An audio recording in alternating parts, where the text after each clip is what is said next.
Komisi I DPR minta TNI jelaskan dugaan pidana Ferry Irwandi. Anggota Komisi 1 DPR, TB Hasanuddin meminta Mabes TNI menjelaskan dugaan tindak pidana YouTuber Ferry Irwandi yang disebut telah mengancam pertahanan siber TNI. Menurut Hasanuddin, TNI perlu mengklarifikasi hal itu usai konsultasi yang mereka lakukan dengan Polri. Perlu dijelaskan secara terang oleh Mabes TNI atau Dansat Siber, tindakan apa yang dilakukan oleh Ferry Irwandi sehingga dianggap mengancam pertahanan siber di lingkungan Kemenhan maupun TNI, kata dia saat dihubungi, Rabu 10 September. Hasanuddin mengaku ragu dengan dugaan tindak pidana yang dilakukan Ferry. Dia merujuk pada putusan Mahkamah Konstitusi, MK, yang menyebut pencemaran nama baik terhadap institusi tidak bisa diproses secara pidana.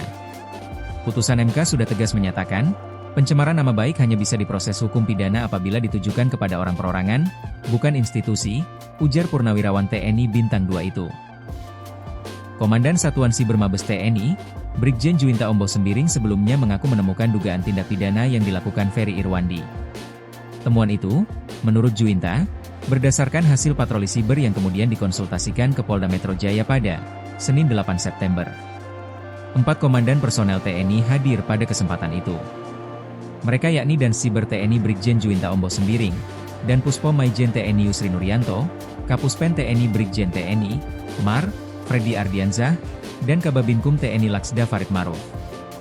Hasanuddin menjelaskan, berdasarkan Pedoman Pertahanan Siber Kementerian Pertahanan tahun 2014, fungsi pertahanan siber TNI hanya berlaku internal di lingkungan Kemenhan dan TNI. Dia karena itu meminta TNI meluruskan tindakan Ferry Irwandi hingga dianggap melanggar hukum atau mengancam pertahanan siber. Hal ini, lanjutnya, agar publik mendapat pemahaman yang jelas. Politikus PDIP itu juga mengingatkan TNI agar tidak melakukan langkah yang menimbulkan multitafsir atau mengaburkan batas kewenangan antara kebebasan berekspresi, hak individu, dan kewenangan institusi.